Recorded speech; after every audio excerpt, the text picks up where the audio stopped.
rahimakumullah. Sesungguhnya manusia diciptakan oleh Allah Subhanahu wa ta'ala hanya untuk satu tujuan, yaitu melaksanakan ibadah kepada Allah dalam pengertian seluas-luasnya. Ini dijelaskan dalam satu ayat Quran, "Wa ma khalaqtul jinna wal insa illa liya'budun." Dan tidaklah aku ciptakan jin dan manusia melainkan hanya untuk melaksanakan ibadah kepadaku. Selanjutnya, kita hanya bisa melaksanakan ibadah kalau kita melaksanakan toharoh atau bersuci. Dan kita hanya bisa melaksanakan toharoh atau bersuci kalau kita memperhatikan tentang nazafah atau kebersihan. Maka agama Islam sangat memperhatikan tentang kebersihan ini. Bukan saja ia merupakan pokok dari kesehatan, tapi juga dianggap merupakan bagian daripada nilai iman seseorang. Sehingga Nabi mengatakan, "An-nazafatu minal iman." Kebersihan itu adalah bagian daripada iman. Imamul Ghazali rahimahullah membagi tingkat kebersihan itu dalam 4 tingkat besar. Pertama, oleh beliau dinamakan tathhiruz zahir anil ahdasi wal akhbas. Membersihkan sesuatu yang zahir daripada hadas dan kotoran-kotoran. Membersihkan badan yang zahir. Ini merupakan prasyarat agar kita bisa toharoh, dan toharoh merupakan unsur penunjang untuk melaksanakan ibadah. Sesuatu yang barangkali kita anggap soal sepele, kecil, tapi akan menentukan hal-hal yang besar. Kalau saudara toharohnya tidak betul, maka berarti tidak akan bisa melaksanakan ibadah kepada Allah. Padahal ibadah merupakan tujuan daripada penciptaan makhluk bernama manusia ini. Membersihkan diri dari hadas dan kotoran-kotoran. Saudara-saudara kaum muslimin yang berbahagia. Tingkat yang kedua, tathhirul jawarih anil jaraimi wal atham. Membersihkan seluruh anggota badan dari perbuatan dosa dan perbuatan maksiat. Membersihkan anggota badan, membersihkan tangan, membersihkan kaki, membersihkan lidah dari perbuatan yang mengandung dan mengundang dosa. Kalau sekedar membersihkan zahir tangan, barangkali cuci tangan pakai sabun pun selesai.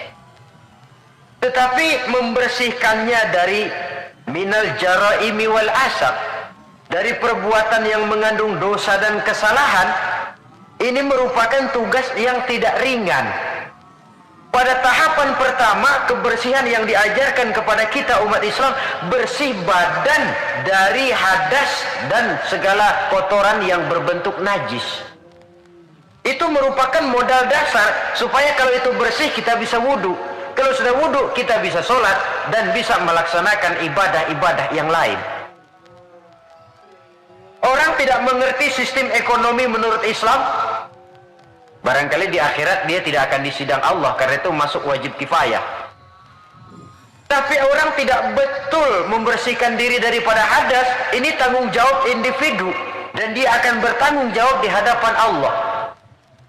Berangkat dari kebersihan untuk menuju kepada yang maha bersih, yaitu Allah Subhanahu wa ta'ala.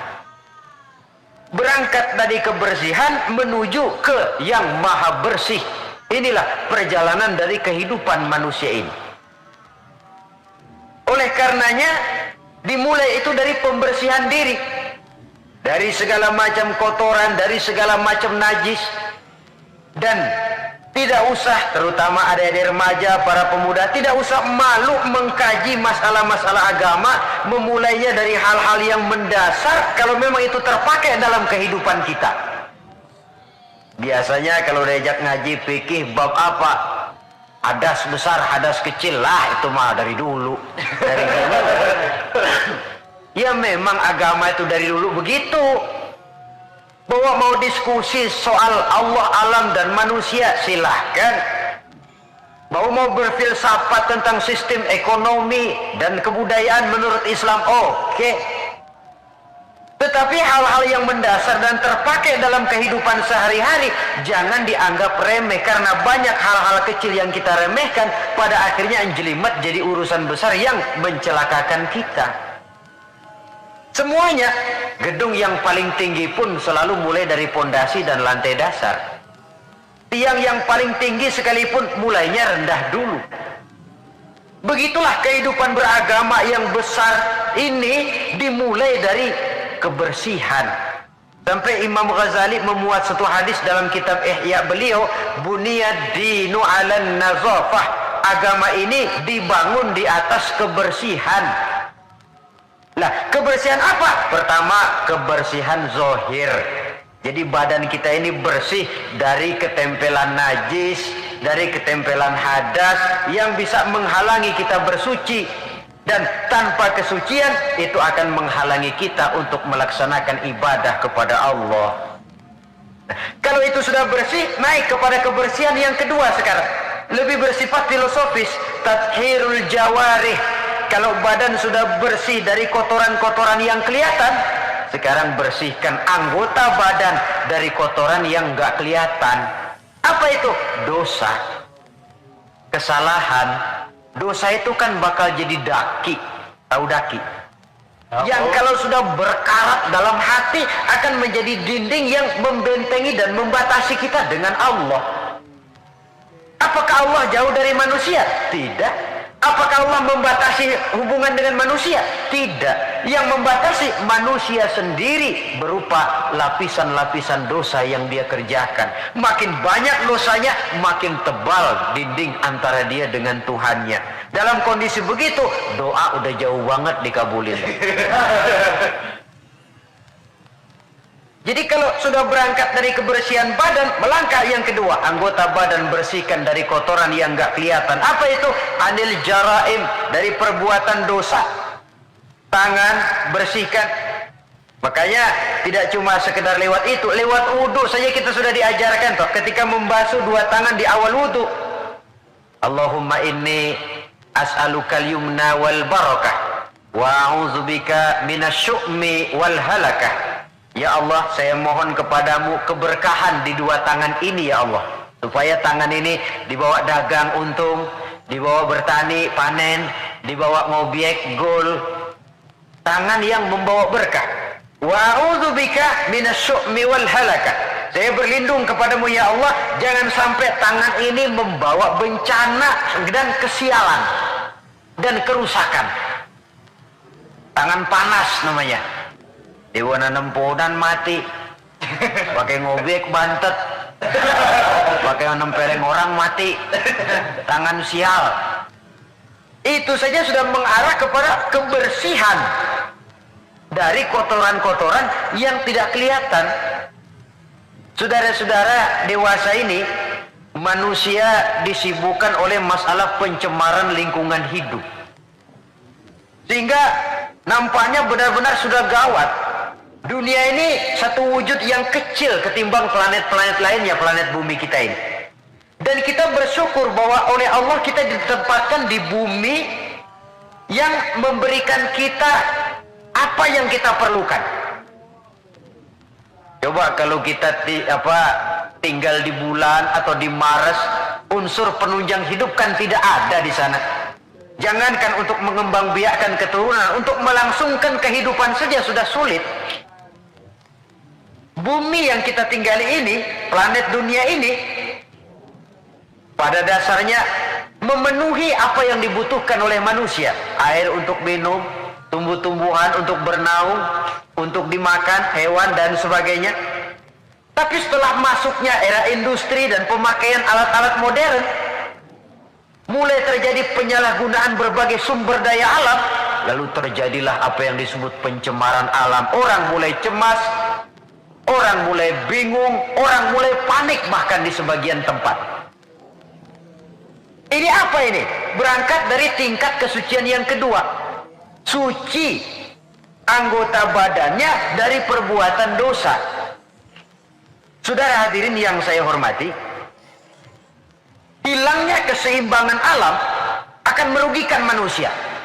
Dahulu ketika kita menghadapi musim banjir, orang bilang kepada saya, "Banjir Pak." Saya bilang iya. Tapi saya pikir-pikir bukan salah orang kok, salah air. Bukan salah air, saya bilang, salah orang. Salah orang bagaimana Pak? Iya, tempat air ditempatin. Giliran yang punya tempat datang nggak ngerti, tempat gue lo kenapa di sini? Terjadilah yang namanya banjir. Artinya apa ini? Pemanfaatan dan penata kotaannya yang tidak terarah sehingga menyebabkan hilangnya keseimbangan alam. Bumi tercemar, udara tercemar, air tercemar, tumbuh-tumbuhan tercemar, kemudian hewan ikut kena yang namanya pencemaran. Ini akibat apa? Akibat ulah daripada manusia juga. Apa sih yang menyebabkan orang lalu tidak bisa menahan diri sehingga menimbulkan dampak negatif yang merugikan manusia itu sendiri? Saya lihat pertama sifat rakus, tamak bin serakah. Sifat tamak dan rakus ini kan sering mendorong orang untuk menghalalkan segala macam cara. Dia rela menari di atas mayat orang lain. Dia mau senyum di atas tangisan orang lain. Dia mencari bahagia di atas penderitaan orang lain. Mengikuti sikap tamaknya akhirnya rakus, menghalalkan segala macam cara. Tidak terikat lagi oleh yang namanya nilai, norma, dan kaedah-kaedah yang harus dihormati. Perlu menipu, ya nipu. Perlu meras, ya memeras. Perlu membohongi orang, ya membohongi orang.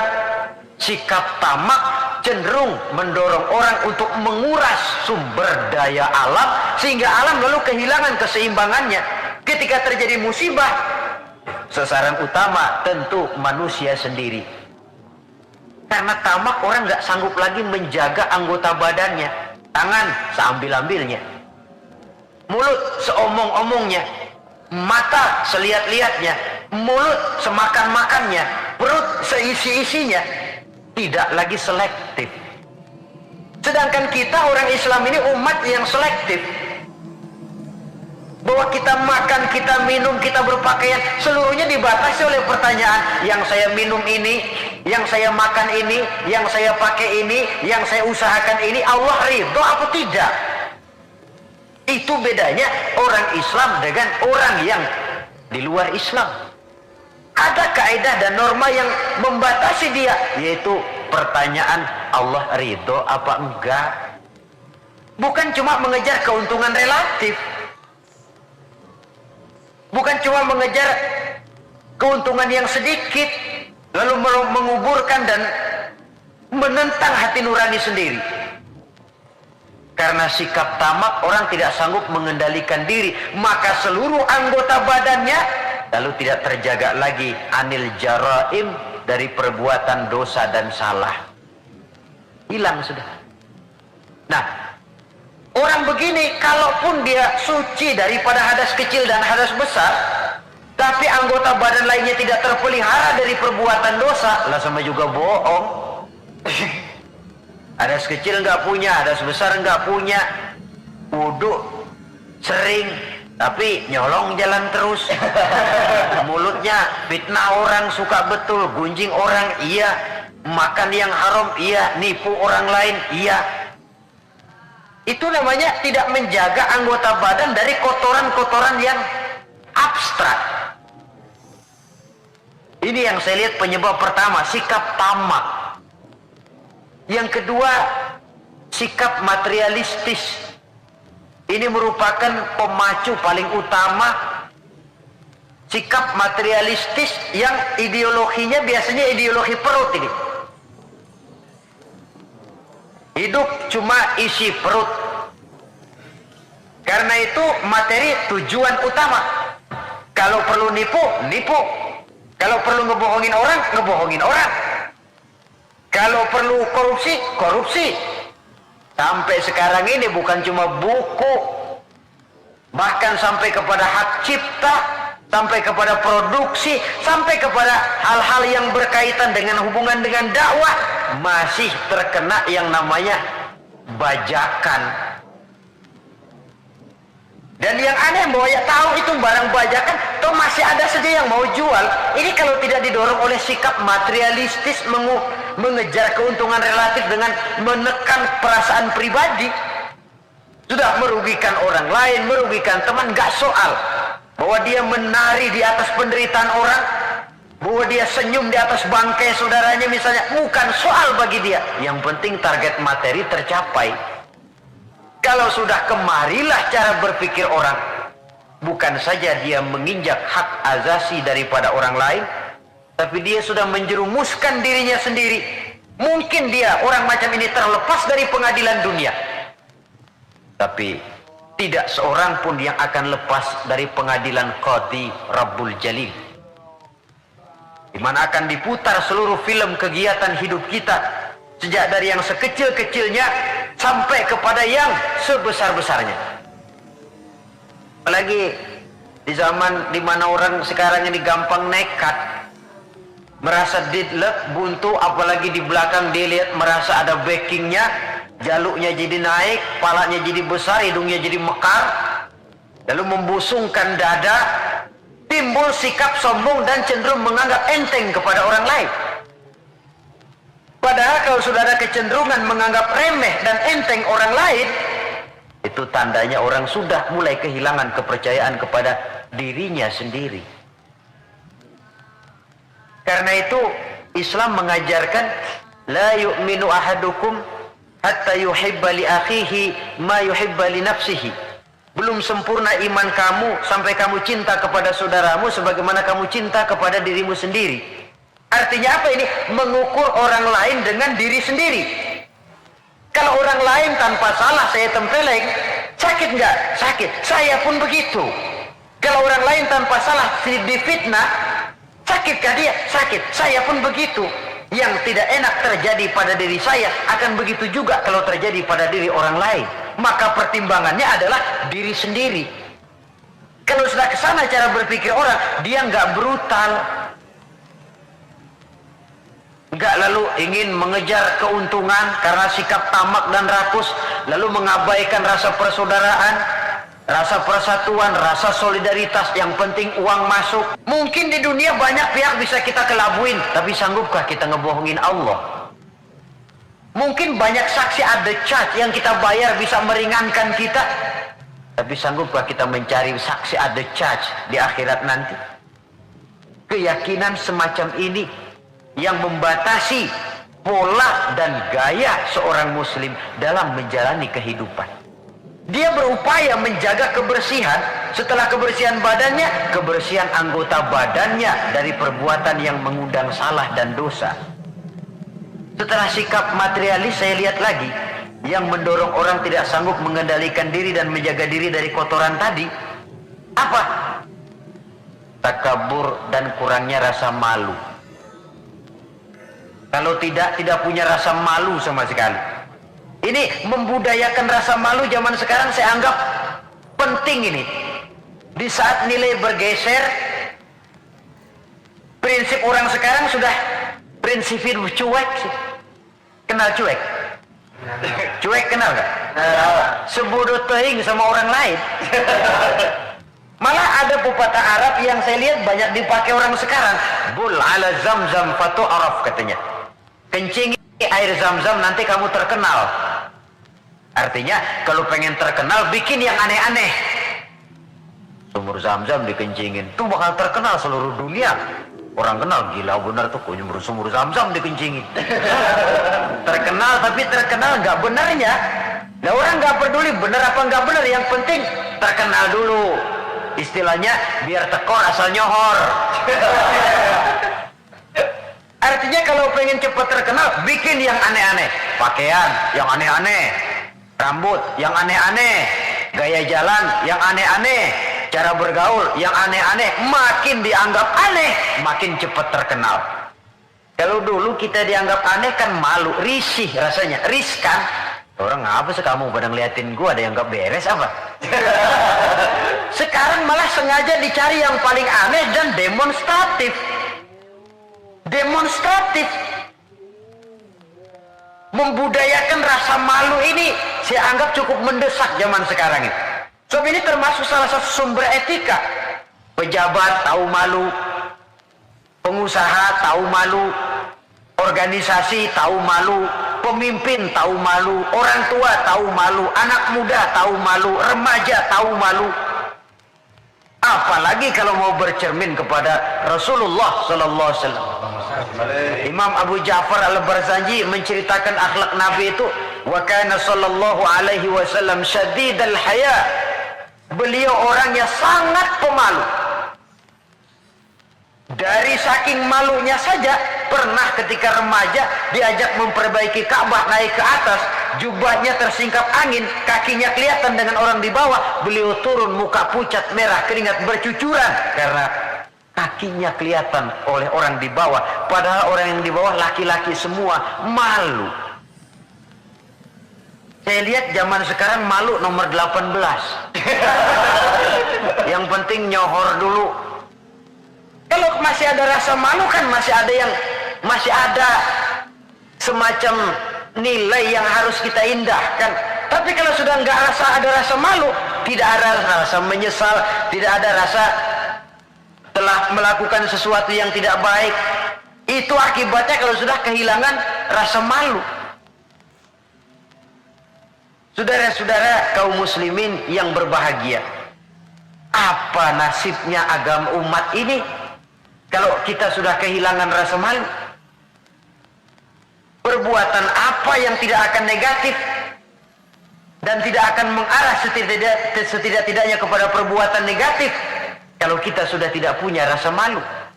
Nah, kalau orang sudah nggak punya rasa malu, sudah nggak punya timbangan, karenanya cuek. Tahu cuek? Udah masa bodoh aja dah. Orang mau bilang apa kek, yang penting kan untung, yang penting kan duit masuk, yang penting kan terkenal.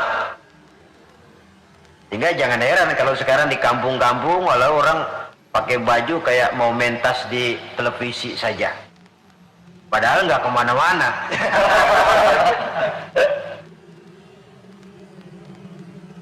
Jadi korban daripada yang namanya mode. Memang mode itu nggak bisa namanya mode, siapa yang bisa ngelarang? Mode itu musim kan nggak bisa dilarang. Musim hujan bisa nggak dilarang? Ya. Tidak bisa dilarang, kalau sudah datang ya datang, musimnya habis. Musim rambutan nggak bisa dilarang, nggak boleh musim rambutan, ya tetap saja. Tapi kalau musimnya sudah habis ya habis. Mode juga begitu. Nggak bisa dilarang, nanti gilirannya habis, ya habis aja. Dulu pernah itu anak muda mode ya, bikin celana bawahnya kecil bener, botol aja nggak masuk. Emang lagi mode semuanya celana begitu. Habis musimnya, habis. Rubah lagi ganti mode, bawahnya lebar, cutbray katanya, jangan botol, monyet masuk. Modelnya habis. Taruhlah musim nggak bisa dilarang, cuma sekurang-kurangnya kalau ada rasa malu kan kita bisa mantesin diri. Ini yang penting. Sehingga halakam ru'un lam ya'rif qadrahu, kata orang. Celaka orang kalau nggak tahu kedudukan harga dirinya. Saya ini siapa, tinggal di mana, bawa gaya macam itu pantas apa enggak? Saya ini dagang, teman saya juga dagang. Kalau dengan cara begini wajar apa enggak? Bagaimana masa depan daripada kekompakan, kesatuan dan persatuan? Dia pencipta, ini pencipta. Kalau saya jiplak hak ciptanya, bagaimana nantinya? Tahu diri, lalu ada ukuran, timbul rasa malu. Nah kalau sudah ke sana, sikap menghormati orang lain, lalu pun timbul karenanya membudayakan rasa malu. Sebab syarat jadi orang kalau punya malu, nggak punya malu kurang syarat jadi orang. Saudara-saudara kaum muslimin yang berbahagia, nah karena nggak ada rasa malu, anggota badan sudah nggak terkontrol, sudah. Dia punya kaki, dia punya tangan, dia punya panca indera lah. Tidak terjaga anil jaraimi wal asam, baik dari kotoran yang zahir maupun kotoran yang batin. Sekarang coba tengok bumi yang kita tinggali ini, yang sekarang konon dilanda oleh pencemaran. Apa unsur penyebabnya? Macam-macam. Pertama, areal yang tadinya untuk sawah, perkebunan dicaplok, dijadikan daerah perkotaan untuk membangun pabrik, industri dan sebagainya, jalan dan sebagainya. Akibatnya kan hilang keseimbangan. Apalagi kalau penataannya semrawut. Lalu apalagi terjadinya limbah logam, terjadinya radiasi, percobaan nuklir walaupun di bawah tanah. Contoh yang paling dekat sajalah, misalnya pabrik batu baterai. Itu kan limbahnya dia buang ke sungai. Lalu sungai itu kan airnya meresap. Kalau tidak dimakan ikan, limbahnya itu ya dihisap oleh tumbuh-tumbuhan.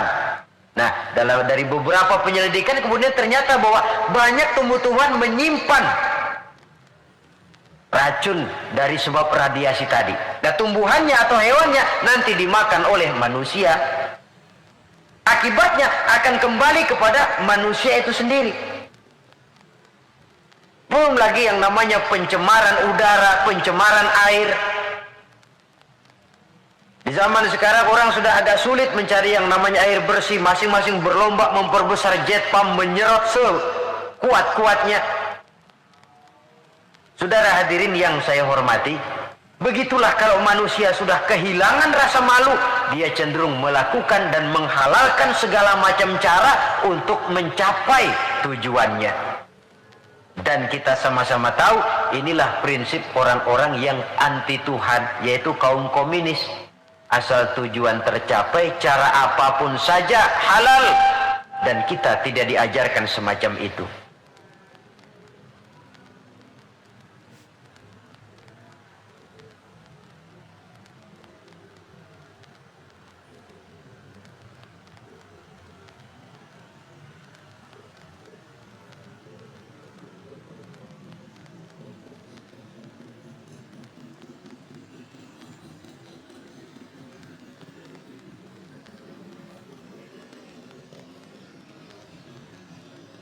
Tingkat kebersihan yang ketiga menurut Al-Imamul Ghazali, tathhirul qalbi 'anil akhlaqil mazmumah, menjaga kebersihan hati dari akhlak yang tercela. Ini sudah tingkat yang lebih tinggi lagi. Kita tahu bahwa tubuh manusia ini bisa kita ibaratkan seperti kerajaan. Yang menjadi raja adalah hati, sementara seluruh anggota badan cuma sekedar prajurit pelaksana.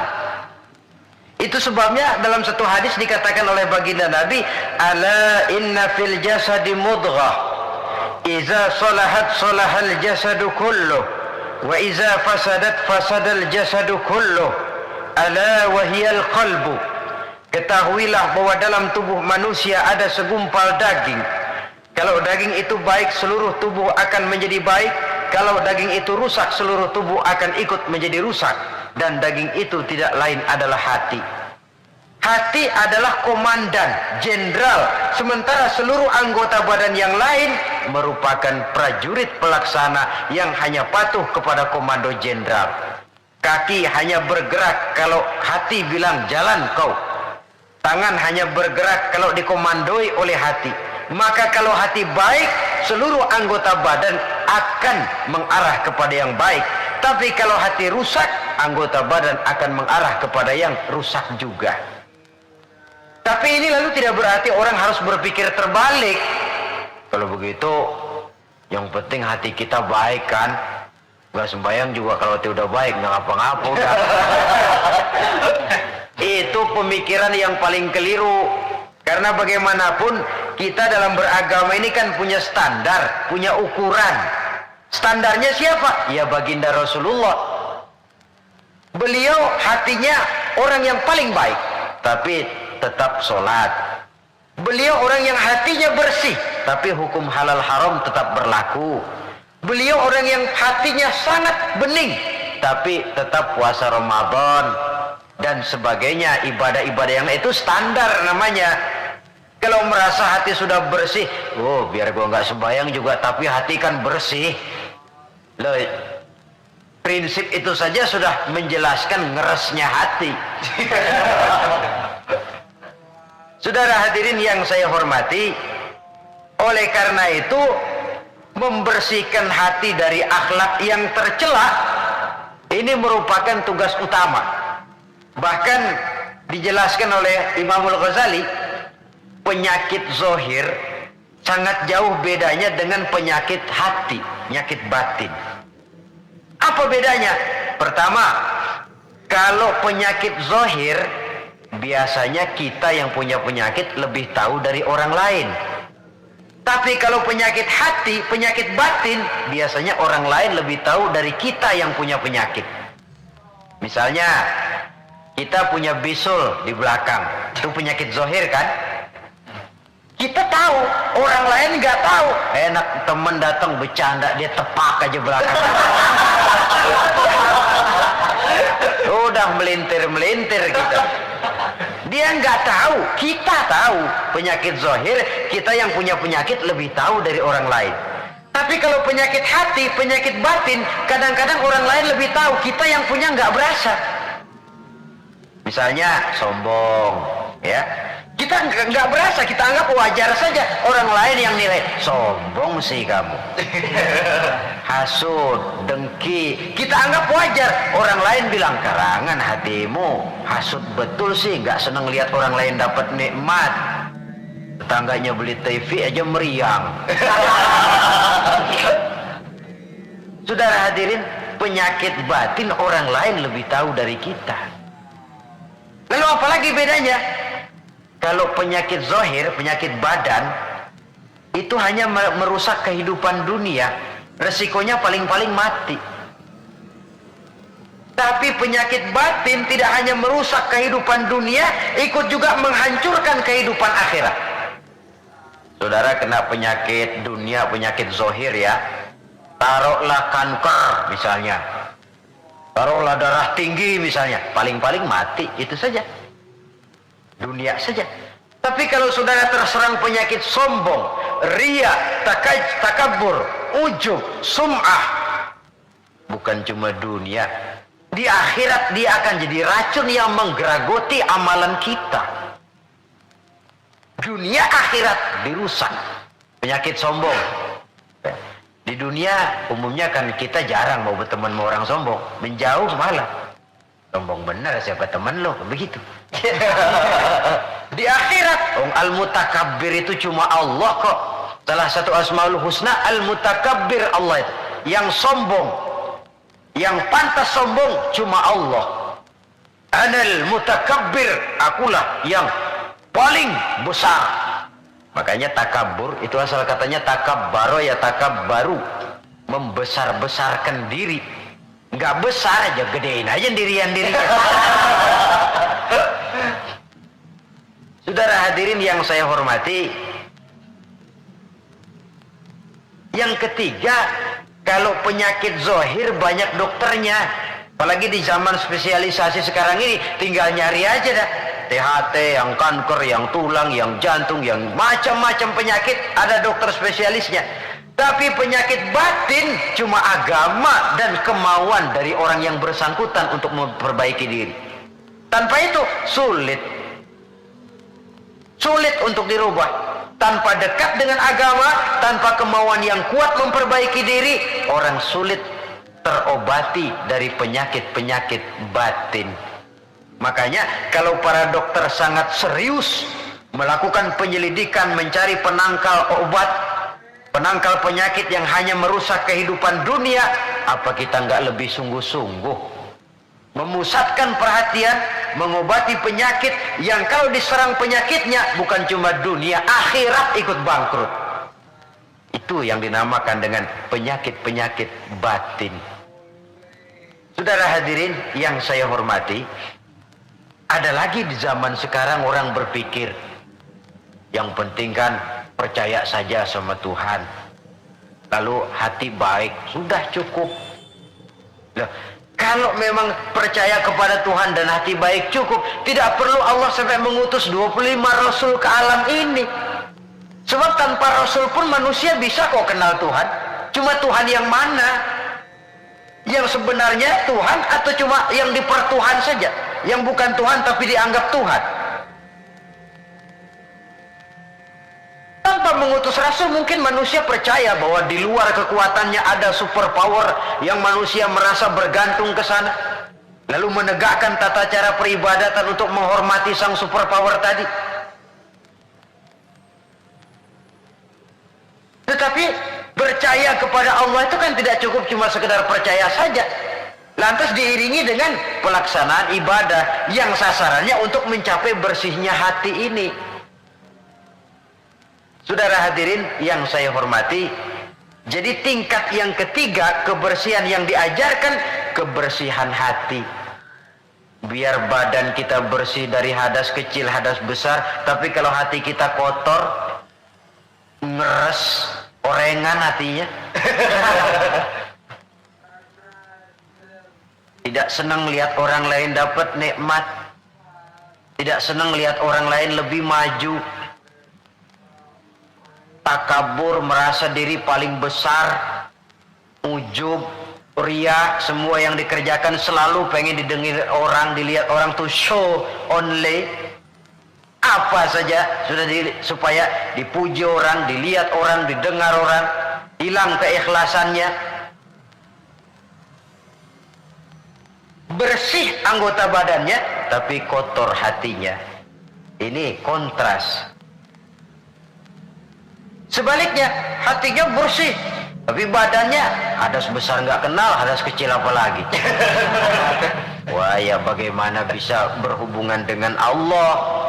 Sebab kita ini percaya kepada Allah kemudian berhubungan dengannya. Cara berhubungan dengan Allah bagaimana? Sudah diatur oleh Allah sendiri lewat prosedur yang namanya sholat. Nggak bisa kita bikin aturan sendiri. Mau dekat dengan gubernur saja harus ikuti aturan protokolnya gubernur toh. Mau dekat dengan presiden, ikuti aturan yang diatur oleh protokolnya Bapak Presiden. Ingin dekat dengan Allah, boleh pakai prosedur yang ditetapkan oleh Allah sendiri lewat Quran, lewat contoh dari Rasul, melalui sholat, melalui puasa, melalui zakat, melalui berbagai ibadah yang standar contohnya adalah Rasul. Jadi kalau hati sudah baik lalu sembahyang boleh berhenti, mestinya Nabi Muhammad yang paling dulu berhenti sembahyang. Iya kan? Sebab beliau hatinya paling baik, nyatanya nggak pernah berhenti. Kalau hati sudah baik lalu hukum halal haram tidak berlaku, beliau tidak perlu menggunakan hukum halal haram. Itu standar kita. Jadi saudara jangan terkecoh, di zaman sekarang ini ada orang yang namanya talfik, mengambil yang enteng-enteng aja, menegakkan benang basah, percaya sama Tuhan juga cukup dah. Saudara hadirin yang saya hormati, kepercayaan itu memang modal dasar, tapi setelah percaya mau apa? Tentu ada tindak lanjutnya, dan Allah sudah memberikan bimbingan. Aku tidak ciptakan kau manusia kecuali untuk menyembah kepadaku. Cara nyembahnya bagaimana? Tuh, lihat bagaimana Nabi Muhammad nyembah aku. Pakai takbiratul ihram kan? Pakai diri, pakai ruku, pakai sujud, pakai tahiyat, pakai duduk di antara dua sujud. Begitu cara menyembah. Gak bisa kita bikin model-model, nyembah Allah kan yang penting hubungan ke Tuhan, duduk aja dah melongok madep ngulon 2 jam. Itu sih bukan nyembah, itu kesurupan namanya. Saudara hadirin yang saya hormati, tata cara kita melaksanakan ibadah itu sudah diatur sedemikian rupa, berangkat dari yang bersih menuju kepada yang maha bersih dengan cara yang bersih. Alangkah indahnya agama kita ini. Tidak hanya kebersihan zahir, tapi juga kebersihan batin. Orang cuma bilang kebersihan pangkal kesehatan. Islam tidak cuma itu, kebersihan bagian daripada iman. Apa yang lebih mahal daripada iman? Sudah taruhannya iman itu. Jadi tandanya orang beriman, ya bersih. Kita kan cuma baru slogan saja gede-gede di depan masjid, tulisan besar-besar, an-nazafatu minal iman, kebersihan sebagian daripada iman. Tapi kadang kita masuk ke dalamnya, bukan main. Kebersihan yang tidak sesuai dengan temanya, kadang-kadang di sebagian tempat. Cuma baru slogan besar-besar, tulisan gede-gede, kebersihan sebagian daripada iman. Tapi kita sendiri dalam realitanya tidak menyadari demikian besar Islam memperhatikan masalah kebersihan ini. Oleh karena itu saudara, yang ketiga ini berat, menjaga kebersihan hati dari akhlak yang tercela. Caranya bagaimana? Menurut tuntunan orang-orang sufi ada 3 jalan. Pertama yang disebut takhalli, yang kedua yang dinamakan tahalli, dan yang ketiga dinamakan tajalli. Beda ha, kha, dan jim. Pertama kha, ada titiknya kan. Yang kedua ha, titiknya hilang. Yang ketiga ada titik lagi, jim. Takhalli artinya mengosongkan hati dari sifat yang tercela. Taruhlah kita belum bisa sabar, tapi marah kurangin. Taruhlah kita belum bisa jujur, tapi bohong kurangin.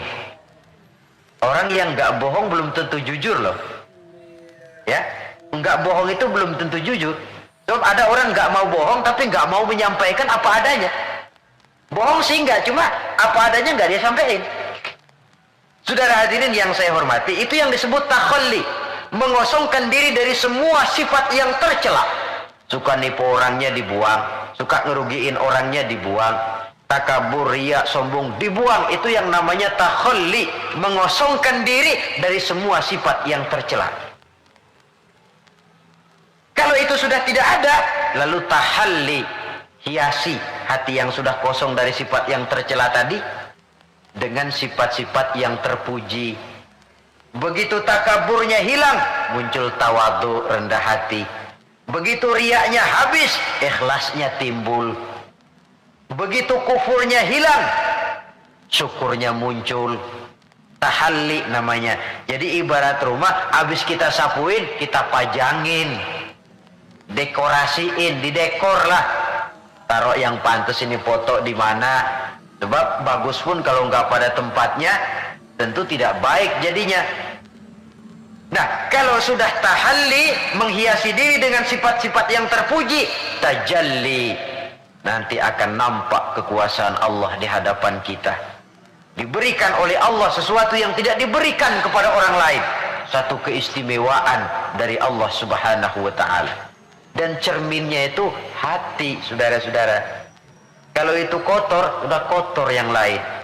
Anggota badan ini cuma sekedar prajurit yang hanya patuh kepada komandan. Dan komandannya adalah hati. Raja dalam kerajaan tubuh manusia. Iya, tapi hati kan nggak kelihatan, Pak. Bagaimana nilainya? Yang tidak kelihatan bisa dinilai. Bisa. Dari mana? Ya dari anggota badan ini. Soal hakikatnya memang terserah Allah. Tapi kita lihat kan zohirnya. Karena anggota badan yang kelihatan toh digerakkan oleh hati. Jikalau hati itu baik, maka dia akan mengarah kepada gerak-gerak yang baik. Tapi jikalau hati itu jahat, tentu anggota badan ini pun akan mengarah kepada gerak dan perbuatan yang jahat juga.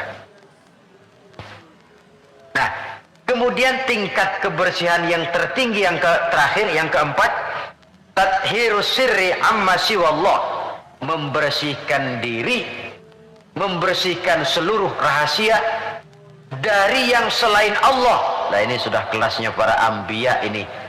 Membersihkan diri dari yang selain Allah.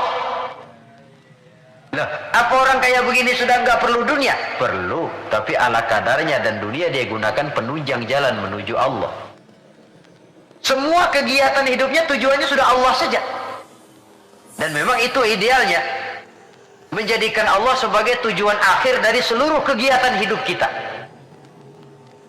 Cari nafkah buat apa? Kasih makan anak istri. Kenapa kasih makan anak istri? Kewajiban. Dari siapa kewajiban? Dari Allah. Itu kan namanya tujuan akhirnya Allah. Walaupun secara zahir kita katakan, saya cari nafkah buat anak istri kok. Tapi itu perintah Allah. Jangan menjadikan yang selain Allah sebagai tujuan akhir dari kegiatan hidup kita. Nanti akan tergelincir dari norma-norma akidah yang seharusnya kita yakini. Membersihkan diri dari yang selain Allah, menjadikan Allah sebagai tujuan akhir dari seluruh kegiatan hidupnya, dan itu sesuai dengan kontrak kita tuh. Inna solati wa nusuki wa mahyaya wa mamati lillahi rabbil alamin. Ibadahku, hidupku, solatku, matiku cuma untuk Allah, Tuhan seru sekalian Allah. Sehingga walaupun kita mencari nilai-nilai dunia, memang tujuannya untuk menunjang kehidupan akhirat. Makanya Allah pesan dalam satu ayat, wabtaghi bima atakallahu ad-daral akhirata wa la tansa nasibaka minad dunya wa ahsin kama ahsanallahu ilaika wa la tabghil fasada fil ard innallaha la yuhibbul mufsidin. Dengan karunia yang diberikan Allah kepadamu, carilah akhirat, tapi jangan lupakan bagianmu di dunia ini. Cari akhirat, tapi jangan lupakan bagianmu di dunia ini. Wa ahsin kama ahsanallahu ilaika, dan berbuat baiklah sebagaimana Allah telah berbuat baik kepadamu. Jangan menebarkan kerusakan di permukaan bumi. Sesungguhnya Allah tidak suka kepada orang yang menebarkan kerusakan di permukaan bumi ini. Jelas sekali ayat ini. Di samping menganjurkan adanya keseimbangan dalam kehidupan kita, tetapi stresnya tetap saja cari akhirat. Namun jangan lupakan bagianmu pada kehidupan di dunia ini. Saudara, apabila 4 fase kebersihan ini kita telusuri, kemudian kita amalkan, pada tahapan pertama berusahalah supaya kita jadi orang yang bersih, baik dari hadas kecil maupun hadas besar. Syukur kalau saudara misalnya sudah biasa hidup, membiasakan mempunyai wudhu dalam hidup ini. Sebab tidak cuma untuk sholat, utamanya memang itu, tapi mau pergi dagang wudhu dulu, bagus. Mau berangkat kerja wudhu dulu, bagus. Untuk sesuatu yang tujuan yang bersih, harus kita mulai dari sesuatu yang bersih juga. Nah, dari situ kita lalu meningkat, berusaha menjaga kebersihan anggota badan. Berusaha supaya tangan ini jangan mengundang dosa, supaya mata ini jangan mengundang dosa, supaya kaki ini tidak melangkah ke tempat yang bisa membawa dosa, supaya perut ini tidak kemasukan barang yang mengandung dosa. Baru kalau sudah begitu, pada tahapan yang ketiga, hati. Itu sudah klimaksnya. Kalau dia sudah berakar menjadi hati yang bersih dari akhlak yang tercela, itulah nilai kebersihan yang paling ideal di dalam kehidupan kita. Ternyata teori mens sana in corpore sano katanya. Akal yang sehat terdapat pada badan yang sehat. Tidak selamanya benar. Buktinya apa? Wong maling sekarang badannya sehat-sehat kok. Siapa bilang kalau badan sehat lalu akal sehat? Tidak mesti. Katanya akal yang sehat terdapat pada badan yang sehat. Belum tentu juga. Bukti yang jadi maling badannya sehat-sehat, tapi hatinya kok ngeres. Ini berarti bahwa memang kebersihan itu harus berangkat dari hal yang mendasar untuk sampai kepada puncaknya membersihkan hati. Di situ sumbernya, karena hati sekali lagi merupakan raja dalam kerajaan tubuh manusia. Kalau rajanya sudah angkara murka, kalau rajanya sudah biadab, maka seluruh rakyatnya, anggota badan ini akan mengarah kepada yang biadab juga jadinya. Tetapi lagi-lagi, bahwa usaha pembersihan hati ini harus melalui jalan yang telah dicontohkan oleh standar dalam kehidupan beragama, yaitu Nabi kita Muhammad sallallahu alaihi wasallam. Itu saja patokannya. Beliau sholat, kita sholat. Beliau puasa, beliau puasa. Beliau zakat, kita zakat. Jadi kalau orang sudah mengaku hatinya sudah bersih, tahu segala apa saja, tapi nggak sholat, oh nggak cocok sama standar, nggak usah diikutin kan gitu toh. Jadi ada barometer. Oh ngakunya Mbak Ano, pinter Ano, tahu keadaan orang. Puasa nggak Ramadan? Kagak, nggak cocok sama standar. Nggak cocok sama standar. Itu saja. gampang kok, kita punya barometer, ada ukuran. Kalau orang sekarang ini gampang dikelecehin sih. Apalagi dia nggak punya standar, udah telap bener dah.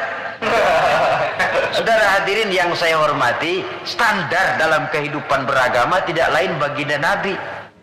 Taruhlah kita belum bisa ikut sholat seperti sholatnya beliau, taruhlah belum bisa sabar seperti sabarnya beliau, taruhlah belum bisa melaksanakan tahajud seperti tahajudnya beliau. Tetapi yang belum bisa dicontoh seluruhnya kan tidak perlu ditinggal semuanya. Apalagi lalu mencela. Seperti dulu zaman anak-anak ada cerita, serigala pengen makan buah anggur, tinggi, lompat jatuh lagi, lompat jatuh lagi, nggak bisa tercapai itu anggur. Akhirnya putus asa, kecewa. Kemana-mana dia pergi ngomong sama semua binatang, anggur pahit, anggur asam, anggur pahit, anggur asam. Padahal bukan anggur yang pahit, dia aja yang kagak bisa ngambil. Akan selalu ada di masyarakat tuh manusia yang mentalnya begitu. Dia pengen begitu, nggak bisa, sama yang bisa dia sirikin. Akan selalu ada di masyarakat manusia yang punya mental begitu. Dia pengen begitu, kagak bisa, udah setengah mati, nggak bisa juga. Sama orang yang bisa, wah siriknya bukan main, hasutnya bukan main. Sama serigala tadi, pengen makan buah anggur udah metik nggak bisa, pidato kemana-mana anggur lah pahit. Emang kemampuannya aja yang nggak sampai ke sana pakai anggur pahit, anggur asem. Orang menghina sesuatu bukan karena sesuatu yang dihina itu jelek, tapi karena dia nggak bisa berbuat begitu. Lalu yang lebih celaka lagi, mempengaruhi orang supaya berpendapat begitu, kayak serigala tadi. Udah dia kesel sama orang, orang lain dia undang supaya kesel juga sama tuh orang. Kan nggak bener ini, marahan pakai ngebon.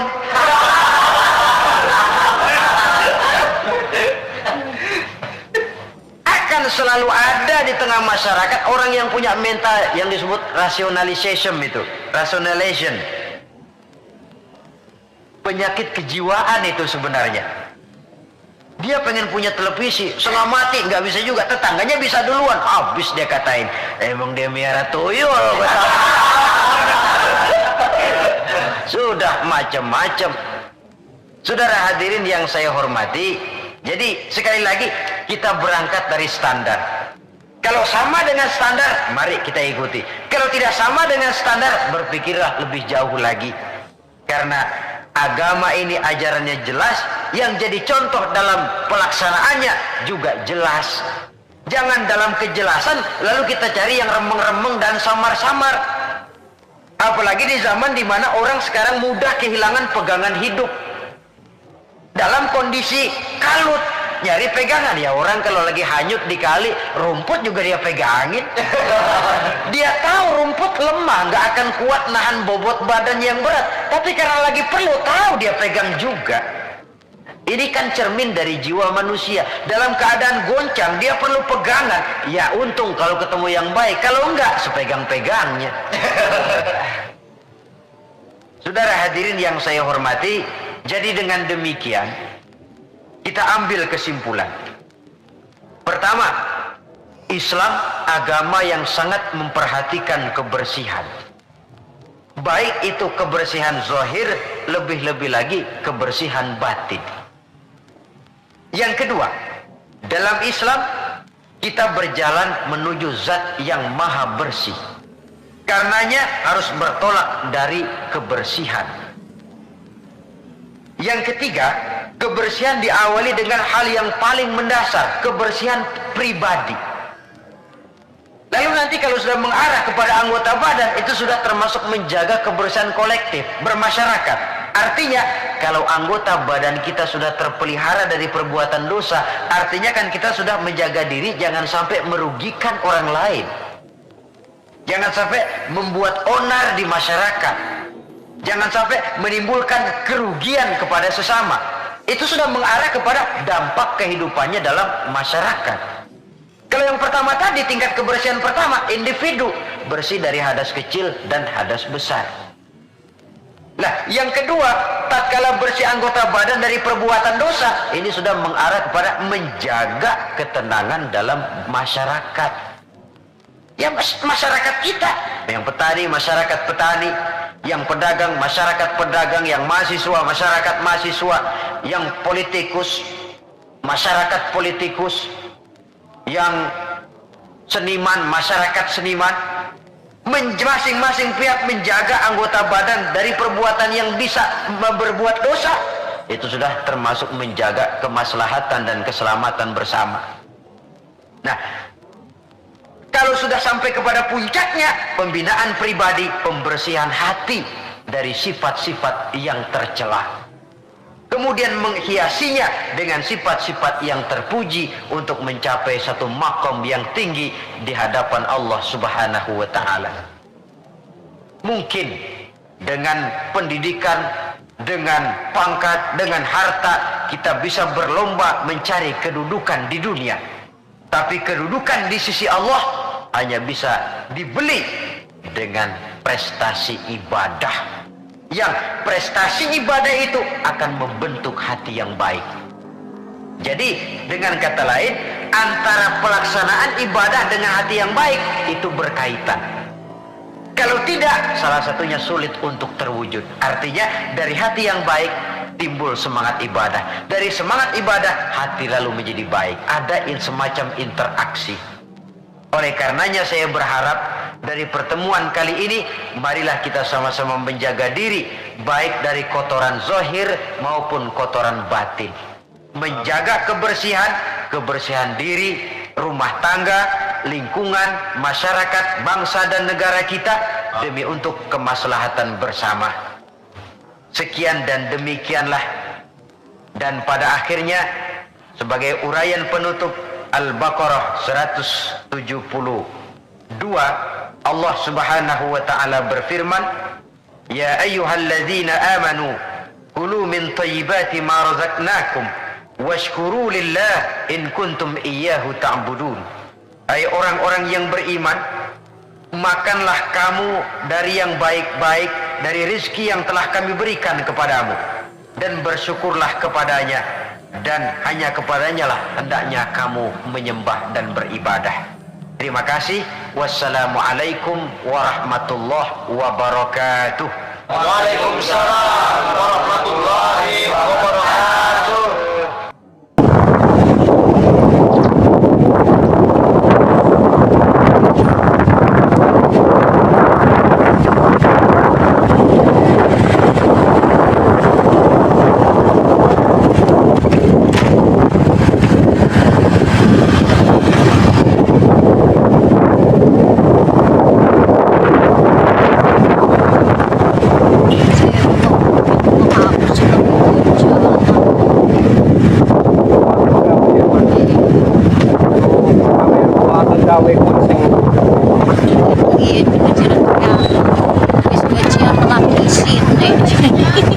Iya, trauma sama apa ya, bisa Jawa, bisa itu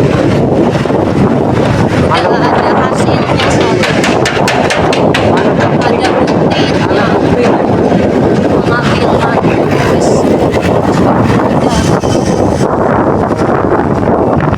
kone hilang neng sambirat biasa diwakes yang bagian kupon gitu lakes gitu di PCI Perumnas lakes yang berbagi seraning RT gitu.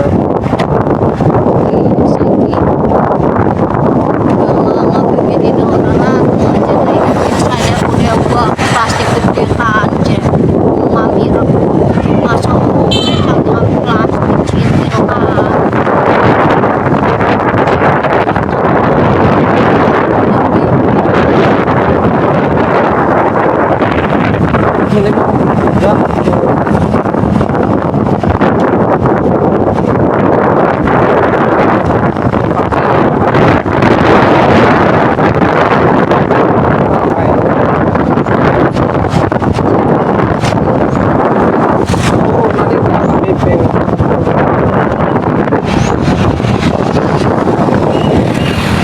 ibu kalau lewat gitu.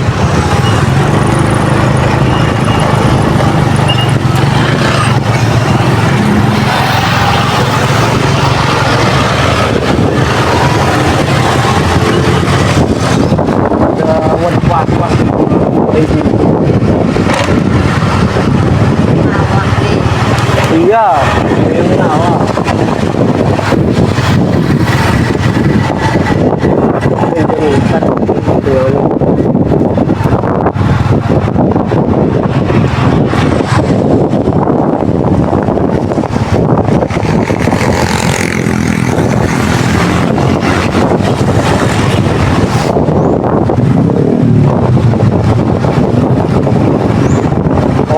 lebaran mengunjungi Nekar mobil motor ayah gede saya di rumah mama. Bisa saingan ya. Iya, biasa digeser-geseran kan, rapat-rapat takut kan, mah. Sempitnya dia. Iya, parkir gating ya. Itu saya mau untuk dewek, ini jero mana mah? Menang dewek. Dengan 20 menit ayah. Sama waktu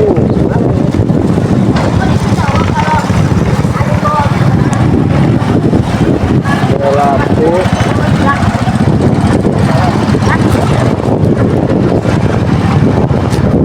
Satu. motor itu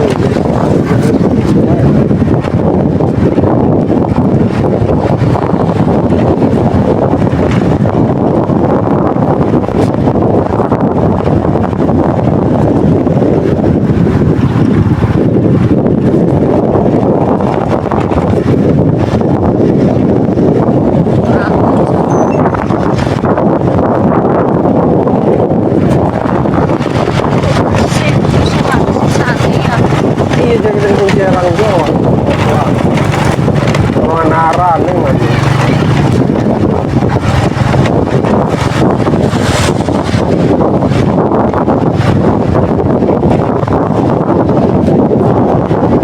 Ini dekat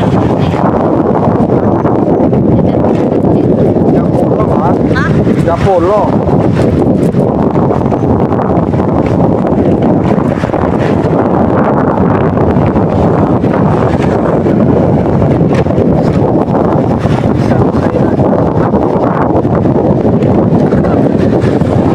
Tenang aja.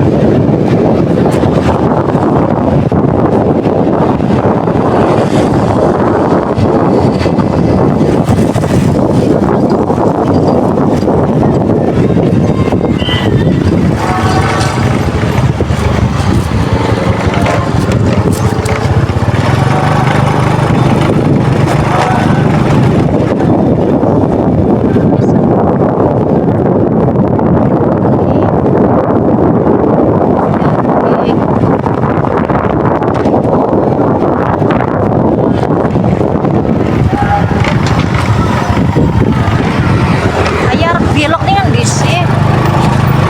Lihat di sini enak juga. Gue tahu gue wongnya itu ya. Oh gitu ya.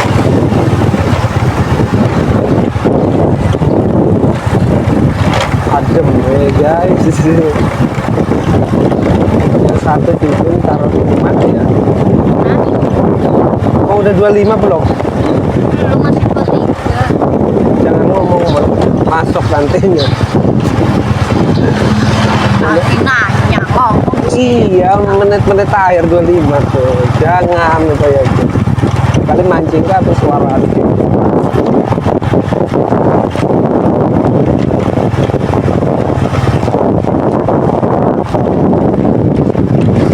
Baru selesai mah kita isin ke lewat sini mah ya. Masih sesamaan guys tadi.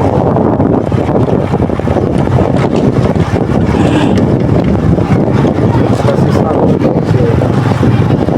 Sudah selesai.